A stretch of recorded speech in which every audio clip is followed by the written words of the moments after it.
Corn. It's sponsored by corn. That's right. And beans. A lot of people like beans out there. Yeah. But yeah, pretty good, exciting week in wrestling this week. Monday Night Raw did really well in terms of actually putting on a quality show. But before we get to that, the attendance number, it says that they had a sellout of 16,777 at the T-Mobile Arena in Las Vegas. So they're hanging in there at Vegas. I think this might have been their last night there, or maybe SmackDown was there. I can't remember. We'll when we get to that part, we'll find out together. And then their viewership was at 2.9 million globally on Netflix. Pretty good number. I mean, never going to be the Attitude Era numbers, but we don't have to bring that up every time. Yeah. The the opening segment was pretty rad. Cena came out in his usual heel Cena self. He, this is his first time coming out since he had won the belt. So they got the whole his imaging is all blacked out now. There's not like all of the graphics and things of that. It's just black with John Cena. He comes out and it's kind of a mixed reaction. People are booing him, but there's always going to be the John Cena sucks. And he cuts a promo about it, how he's the last real champion after he makes the fucking whatever the guy's called, the ring announcer ring announce him because he didn't do it properly. Yeah, that was pretty good. This happened also. That part all the was time, pretty but good. I enjoyed it. I'm having a love-hate relationship with what he's doing right now. It's like But half of it's good, half of it's not, and it's like when it's not good, man, it feels phoned in. right. It's not necessarily super believable. Maybe that's just me and you, but I don't know. I know he can do better, and we've seen him do better, and he will. But anyway, like the show was pretty good. Beyond that, and Orton did end up the best coming Raw out. they've had in probably about 3 weeks. I feel like. Sorry, Yeah, no, you're good. It's better than the Mania episodes for sure, which is wild. You would have hoped that they would have done a little bit better leading up to WrestleMania, but here we are. The post Mania Raw is always really good. Yeah, they are. But anyway, he's cutting his promo on the crowd, telling him he's going to take the belt home, and Randy Orton slithers up super quietly. The ring doesn't move or anything when he gets into it. You can look at the videos out there on YouTube, but he rolls up in there just quiet and like gently as hell. Did you see the video? Yeah, it was from nice. the opposite of the cam side, he comes out from under the ring. Yeah, I think a fan recorded it. Yeah, John Cena, he's still talking, and he turns around and sees Randy Orton, and he gets like a shit type of thing, and then RKO, boom, he's down. A good opening segment, I thought. Like we were saying, Cena, he's believable sometimes. He's not believable some of the other times. First time being a heel for him in like 20 years, so he's figuring it out. What do you think, TJ? It was all right. I mean, wasn't anything mind blowing by any means, but it's just it was a good little promo. I have a feeling by the end of this whole deal, we're going to be saying you're tired of it a lot, but we'll deal with that when we get there. But it was good, and we definitely called that this was going to be happening, but we did not call that it was going to be the next 2 nights from it was Sunday, so literally we didn't call it was going to be the next night. Right. But this should be good. That... Sorry. But I mean, no, you're good. Yeah, I mean it makes sense. These guys helped. It was their 2 break-off stars in the Ruthless Aggression era, and they worked together how long, and they got a big history together, and it should be cool seeing it. And Randy's in the best shape of his life, probably doing the best work he's ever done, and it should be nice because I feel like Randy's like probably got the advantage in every way of being a better performer right now, and he's never fucking left, and he's generally like, when it comes to WWE, like the marathon man. He's not going anywhere. He's going to be there till he's like 50, and he'll probably be looking better and doing better than work than a lot of guys are now. It was crazy to see him and John next to each other, even though it was just for that, couple of seconds.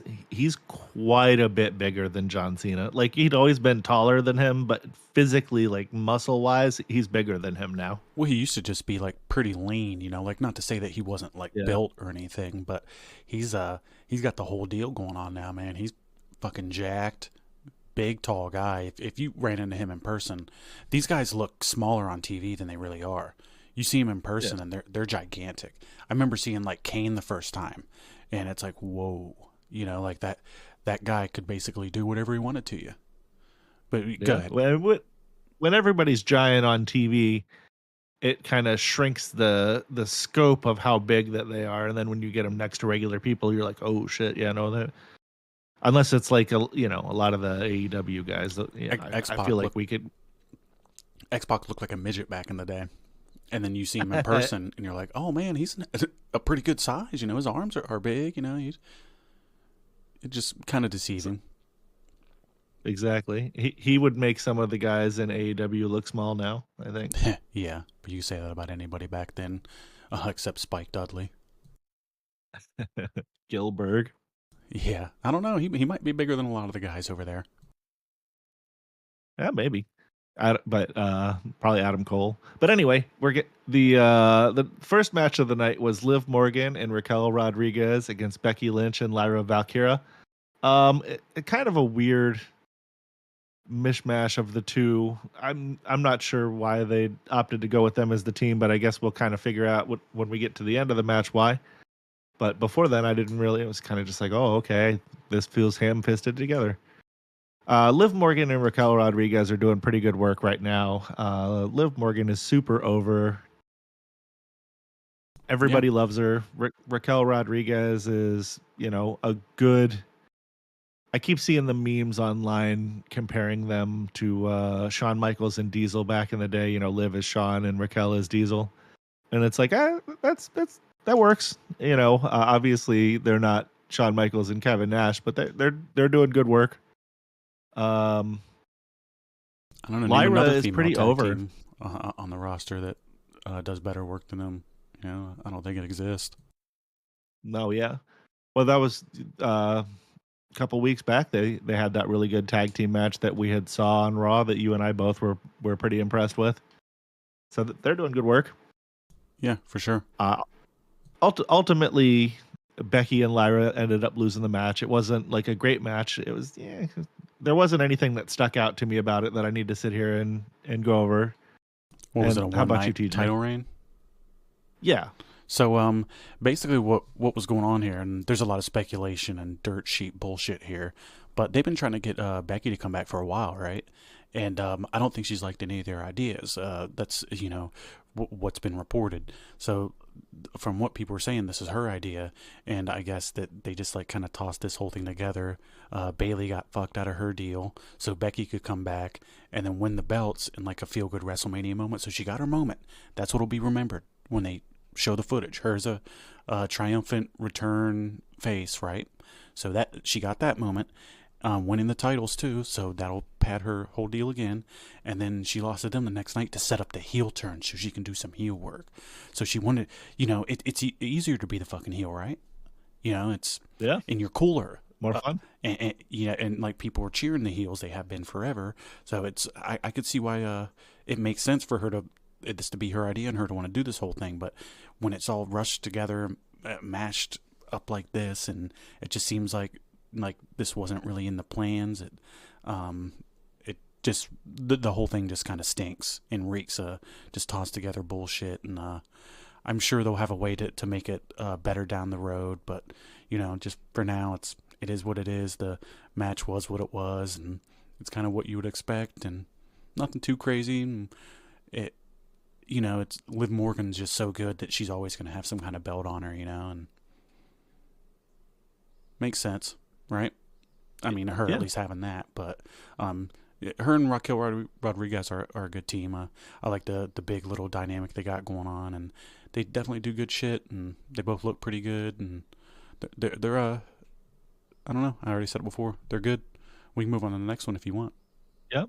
So the next segment, the New Day, we're gonna come out and face the Alpha Academy, and everybody gets out there. They make their little entrances and all that jazz. And then before they can start the match, Rusev comes back and got a pretty good pop here, I thought. He's been gone since 2020. This is kind of a big deal, I think. he was presented like a monster here. Dude came out, got a really good pop.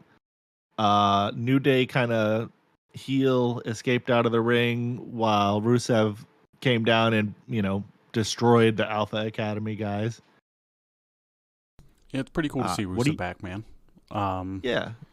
I beat you to it. I knew what you were going to ask me, but it was pretty nice. Like I enjoy it. I liked anytime I really saw anything he did as Miro in AEW was good. I liked his stuff in WWE, and it just sucked as Vince. Working under Vince, they had him do some cool stuff for a little while, but it was in the end to kind of just put Cena over at Mania. Remember, he went undefeated with the U.S. title in his first run in the company, just to get a good win for Cena, which that's how wrestling works and all. But for a while after I stopped watching, I didn't really see the stuff that they did, and they had him doing some weird cuckold stuff to Bobby Lashley and shit from it wasn't great, and some other stuff, and Triple H is going to use him way better, and it's a shame that he sat around for so long.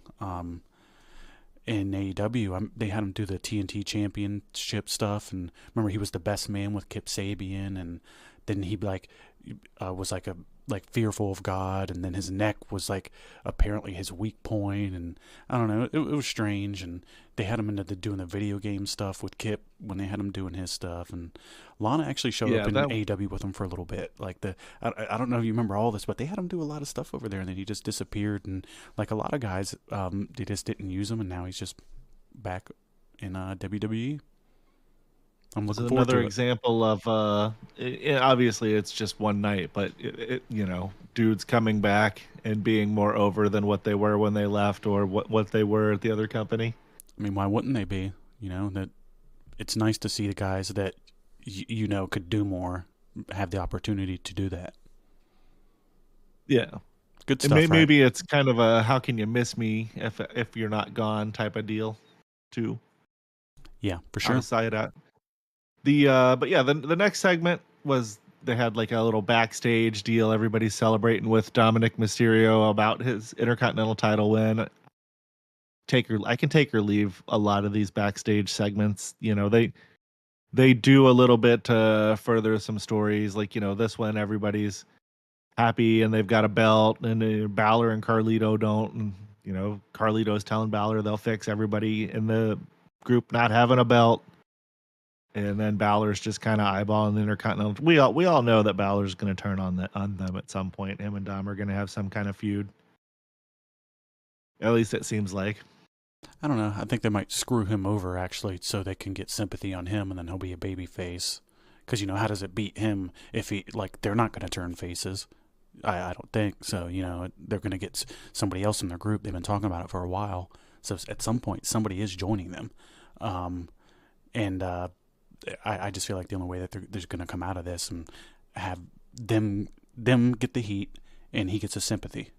We'll see though. I just know that they do booking that makes a little bit, not that it always comes out the best in the end, but they do booking that makes sense. So I feel like that's what might happen. But I don't know. These backstage segments aren't bad. They always have them with the Judgment Day, but everybody involved usually does a good job. Carlito's always funny as hell. He's always one of the better little one-liners that they've had on the show. And him and R-Truth are probably the best comedic relief that they have.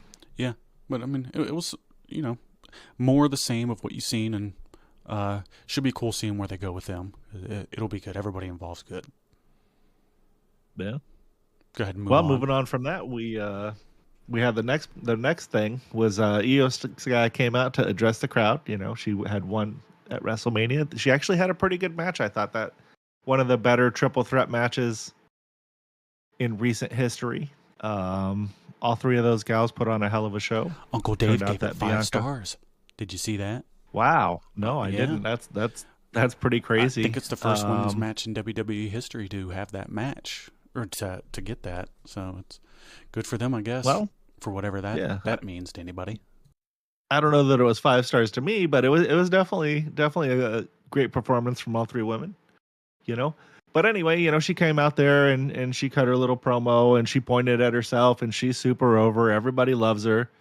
And then she was interrupted by the NXT Women's Champion, Stephanie Vaquer. Now, TJ already knows this.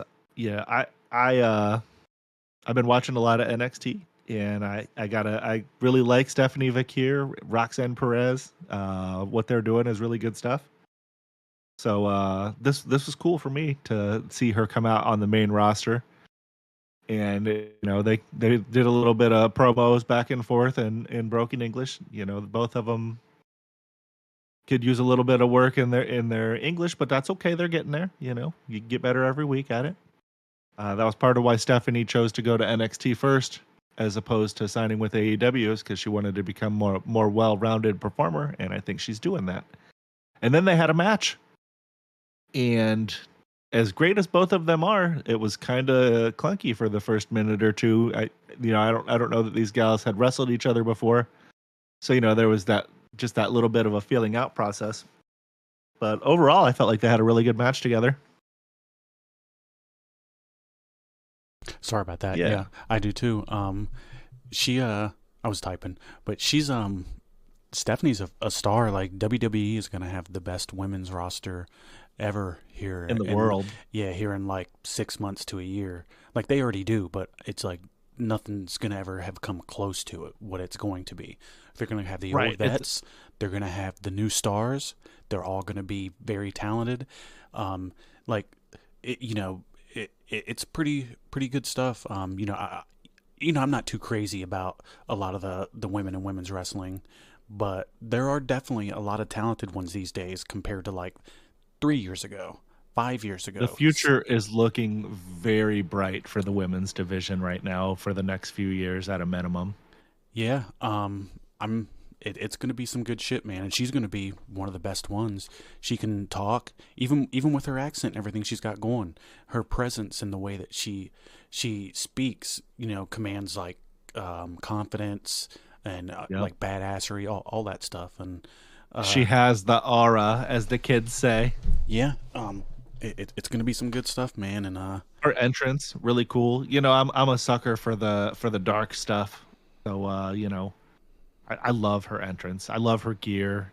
When the purple that she does, or the red, it's just awesome.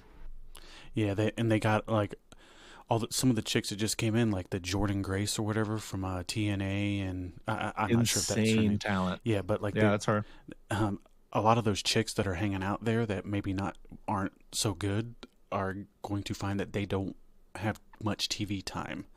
They're going to run out of TV time for a lot of these chicks in general. So it's going to be interesting to see who kind of falls through the cracks and rises to the top. But they're going to have a very bright future, like we said, and we can go ahead and move on because we're just kind of repeating that. But good shit, really good stuff. Great match. Oh, the ended up getting broken up by Roxanne Perez and Julia running in. It was funny because we were watching this. I believe it was me and TJ and Brandon all watching this together, and Roxanne Perez comes running in, and you see like a flash of her, and before anybody can react, I'm like, oh shit, it's Roxanne Perez. Yeah, I'm marked for Roxanne Perez too. It just is what it is. Rhea Ripley ended up coming out and saving everybody and clearing the ring. She had a little bit of a face off with Julia.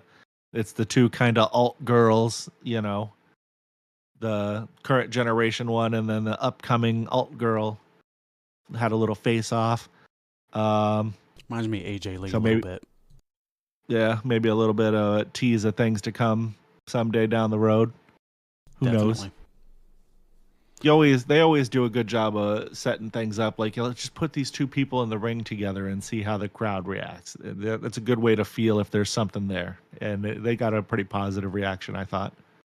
Yeah, when they were doing house shows more often, that's what they would do. They would stick like certain matches to see how the crowds would react, and they'd let the guys work together a lot so they could really find out what works and all that. They don't have that as much now, but at least NXT to some extent can get those people the experience that they need to be able to do that. They're really setting themselves up for success there, and if ROH would be considered the same thing for AEW, they're fucked. Oh no. But ROH is still a thing? No, I'm just kidding. I know they are. We should have a deep discussion about that shit one day, but we can go ahead and move on to the next segment if you want. Yeah, so up next, everybody's favorite, yours and mine, fucking Jey Uso. He fresh off his World Heavyweight Championship win at WrestleMania against Gunther, which was a pretty good match. It wasn't a great match, but it was a good match on a overall. Yeah, that's right. Yeet on a relatively weak card.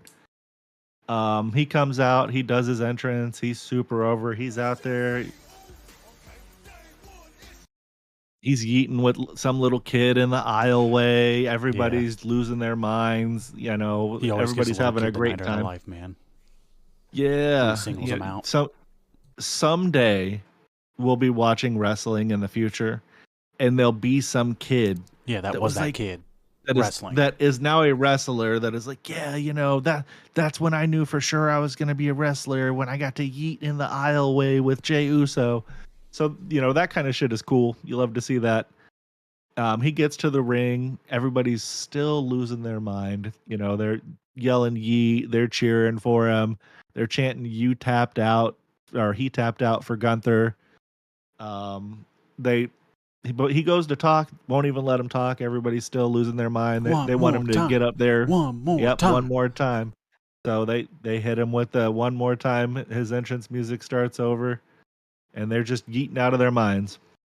And then Sami Zayn comes out. We haven't seen Sami Zayn since the Elimination Chamber. The last man to beat Gunther at WrestleMania last year. Yep.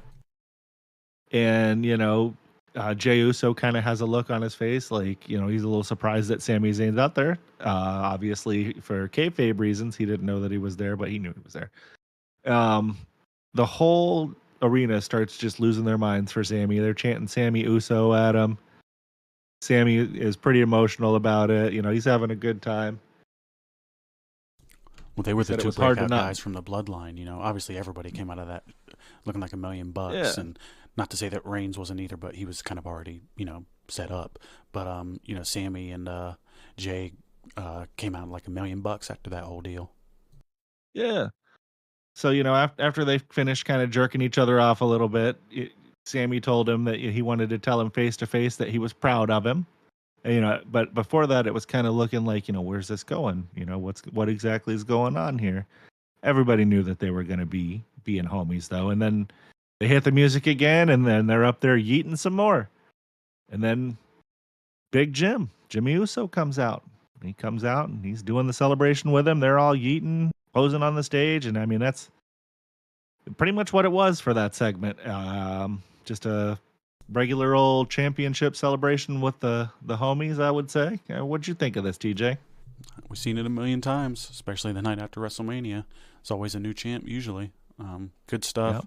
I like Jey. You know, he's got a lot of people hating on him in the internet wrestling community, but I don't know how you couldn't fucking like him. You know, he's over as fuck with the crowd. He's always, you know, same thing I was literally just said, but he's always just getting these really good reactions. His match wasn't bad. I know he's in there with Gunther, but I like the guy. You know, how can't you get hyped for somebody who's been working his ass off and finally broke through? That's exactly what you're supposed to do in like the main angle on any wrestling program. The guys involved are supposed to come out of it, and you're supposed to get guys that look like $1 million on the other end. And it happened, and this is the end result of it. And enjoy that shit, because this guy's not going to be doing it too much longer from what he said. He's older. He's at the end of his career, kind of. I'm happy for him. I'm looking forward to what they got going. Don't take this shit away, at least until SummerSlam. Let them enjoy it a little bit, you know, and that was going to be my next question, is how long do you think they'll have the belt on him for? I don't know. I'd say, like, let him go till, like, Royal Rumble and then set somebody else up with the program. But, like, let him have a good run with it. I think he's got plenty of stuff he could do. His brother's going to turn on him at some point, obviously. And, like, it's going to be good shit. And I'm looking forward to whatever he does, because when you want to be a fan of somebody in wrestling, for me, it's always like, does this guy have passion in what he's doing? That's like one of the big things for me. Like, I obviously like it, you know, they're talented in what they're doing, but like when you watch somebody like Bret Hart, was he passionate about wrestling and what he was doing? You know, it's like, oh yeah, you know, that's like my main thing. You know, like somebody like Daniel Bryan, like anybody that's an all-time great, like it's real to them why they're doing it. They love it, and like, no, good stuff. I think that's a perfect description. Yep. Thank you. What was next? Thank you. Well, next we had a little bit of a backstage segment with AJ Styles and Karrion Kross. Jackie Redmond's out there interviewing AJ Styles, and they're talking about him losing to Logan Paul at WrestleMania. And Karrion Kross kind of comes in there and interrupts him and kind of chastises AJ Styles, telling him that, him losing to Logan Paul legitimizes Logan Paul, and that he should have used what was he trying to throw, brass knuckles to him or whatever? Yeah. He should have used the brass knuckles on Logan, and AJ said that if he win that way, it wouldn't mean anything anyway. I don't know. I haven't been crazy about the Karrion Kross backstage segments. I wish they would use him better. I guess the worked shoot, whatever kind of promo thing that they had him do on WrestleMania weekend has caught a lot of traction. So I guess they're going to start using him in a better fashion. I don't know. We'll see. Otherwise, you're just paying him and his hot wife to be backstage and do segments like this with different guys that are being featured on TV every week. Yeah, more dirt sheet bullshit, but from everything that I read, they're saying that you can expect him to get significantly more TV time, and what you were just talking about, that little shoot thing, got a lot of attention, so good for him. He has been kind of like knocking it out of the park with his promos lately, and he, again, you could tell, like, this is another guy that seems like he's pretty into what he's doing, so it should be cool seeing, like, everybody else that has a prominent position in that company has stepped up a lot in the past, like, 3-4 years, and I don't know, I keep saying it, but should be good. This was a good episode of Raw. It was really focused, and I don't really have much I can shit on. I assume his next feud is going to be with Logan Paul, Karrion Kross, because he was talking about if AJ Styles said if he had a problem with the Logan Paul stuff, he should solve it himself, and Kross said maybe I will. So maybe he will. I wouldn't hate seeing that. Other than that, obviously they're going to have Logan Paul win it, so maybe put him in a program with somebody else first. Who knows? Have him out there instantly losing. But anyway, moving forward, the next segment, we come back from a commercial after this. This was the best one on the show, by the way. Like, this was awesome. Yeah, I thought this was. Go ahead. This was pretty good. Gunther's at the announce table, and he's just screaming at Pat McAfee and Michael Cole. Losing his mind about them, saying that he tapped out and all this stuff. And Michael Cole stood up and insisted that he was just doing his job, and then he smarted off to Gunther that he wasn't the one that tapped out. And then Gunther smacked the headset off of Michael Cole and shoved Pat McAfee to the ground and started choking Michael Cole out. And McAfee, to his credit, actually got up and, hit Gunther with like a running forearm type of deal to break it up. And then the officials kind of ran in, and everybody thought that they were breaking it up and everything was going to be okay. And then he starts choking out Pat McAfee. And it looked like he was like choking him out for a minute. That or McAfee was like holding his breath to get his face to change cut, because the dude was literally turning like purple. And the crowd's booing him. They're chanting "Fuck you, Gunther." Pat McAfee's dudes from his show have jumped over the barricade and are being held back by security trying to help him, which doesn't actually make sense. Shouldn't the security be trying to pull the guy off, the guy he's choking? But they're being distracted because his buddies. Right. But irregardless of that, the segment was really good. They had to call out the medics, and they had like a slow walk backstage to the trainer's room and everything. I mean, this was quality heel work right here. What do you think about this, TJ? I thought it was good stuff, man. Like I said, this is probably the best thing in the show. Not to say that it wasn't anything that wasn't close to it, but everybody did a really good job. I'm liking seeing Michael Cole not working for Vince, because you get to really see what he could have been doing the whole time. He's really fucking passionate about wrestling. I like the guys that are still there from when I was a kid. There's not many of them left. Michael Cole's doing good stuff. Pat McAfee's doing good stuff. Gunther's the man. Everybody involved in this, just like really good stuff. I'm looking forward to seeing where it's going. I think they wrote McAfee off here doing this, so he's going to go back to ESPN because the draft just happened for football, right? So it isn't like all that stuff about the step up. And, I don't really watch football too much, but it did just happen on Thursday, though. Yeah, this was fucking awesome, and just the Buccaneers picked up one of Sanders' kids, by the way. Okay, let's go Bucks. Bernie Sanders. I didn't know they played football. Nah, Dion. But yeah, Intercontinental Championship match. Yes, sir. I had lost my place there, but this was a pretty good match. Dom is starting to be over with the fans. It could just be the Vegas crowd, but the post WrestleMania show when he came out with the belt, like he was super over with the crowd. And then on Raw here when he came out, he got a pretty good pop, I felt. Yeah, definitely. He's wrestling Penta, who is still pretty over, but I feel like they had him win quite a bit when he first started. Now that feels like they're having him do nothing but loops. Because so I assume. Go ahead. No, I was gonna say go ahead. They're transitioning him and his brother to be in a tag team together. That's exactly where I was going with it. Get them back into being the Lucha Brothers. Why wouldn't they? Which will be great. They're awesome. Right, they're one of the best tag teams in the world, so why wouldn't you have them together? And the tag team division definitely could use the help. They'll be the biggest tag team in the company for sure. They're both pretty over guys, and together they can do good shit. Their AEW run wasn't great, but they did have multiple very good matches. They were like who the Bucks like to wrestle the most, I feel like, as a tag team. You constantly saw them working together. That's not a compliment, by the way. I'm just saying they liked wrestling their style. But I like the way that they're working in WWE a little bit more because it's just a mix of that American and Lucha style, which they do very well. You agree? Oh yeah, I haven't seen I haven't seen them do anything that I dislike yet. Nothing egregious. Which is like, that's a huge compliment. Yeah. Because, I mean, me and you, like, not to shit on the whole luchador stuff, but it's solid, and there's definitely, awesome stuff going on there. But it's not my favorite style of wrestling, generally.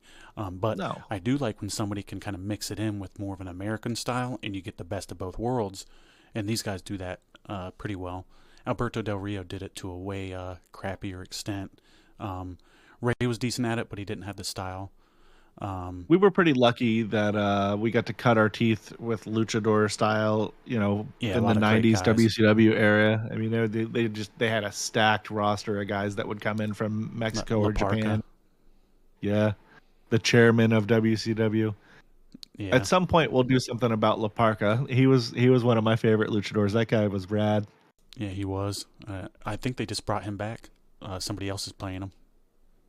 Oh no! Well, no, there are two different guys. I believe that we'll have to look, but like one guy, he didn't own the gimmick. I believe. From what I read, he just got resurrected as someone else playing him. L.A. Park. But we'll talk about that another time. Let's move on to this main event. It was pretty good shit, man. Awesome stuff. Yeah. This was, I thought, better than the Gunther segment that we were just talking about. This was the highlight of the show for me. The Rollins Heyman promo. They come out and they cut their little promo about how their new group that they're forming and everything, and everything that they're saying is believable. Heyman comes off as a perfect scumbag, bad guy.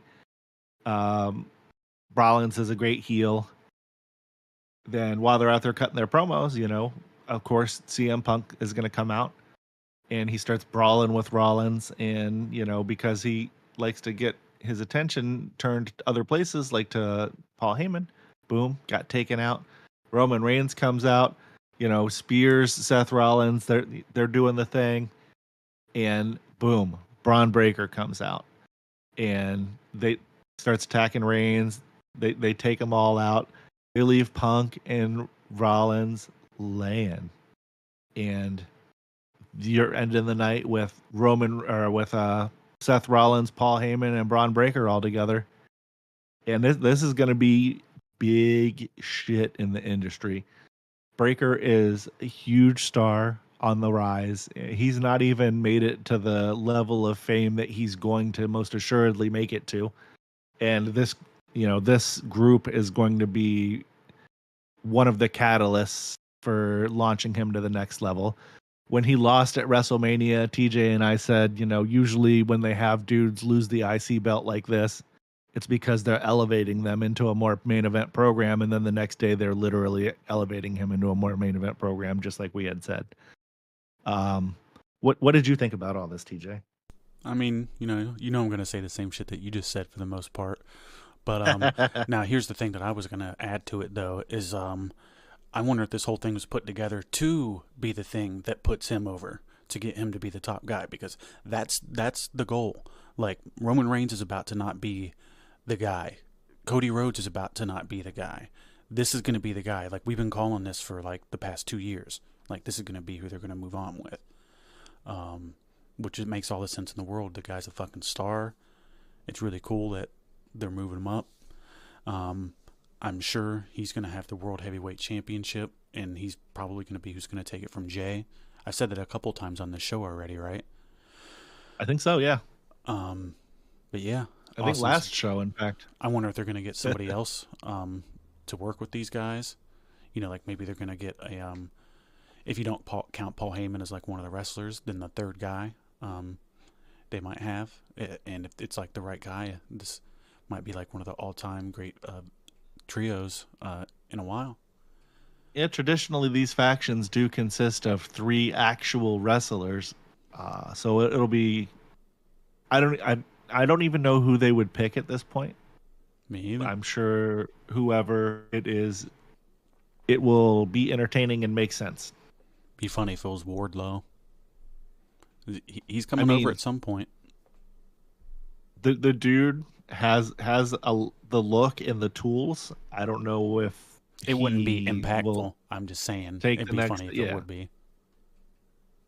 We would. He's one of those guys that he would already know. We would already know that he's there because he's gonna have to go through NXT first. That just is what it is. Yeah, maybe not too long, but overall, this was a really good segment. Paul's gonna make Breaker look like $1 million. Is gonna put him to the next level. Everybody in the trio, counting Paul Heyman as a trio at this point, is it fucking great. Can't wait to see what they do with him. I imagine it's going to be a tag against Punk and Reigns at the next pay-per-view, or maybe they'll somehow win. Yeah, or that's going to be where the third guy pops up. I bet that would make sense. That's exactly what's going to happen. But good shit. Looking forward to it. And you want to move on to Dynamite? Yeah, it was just real quick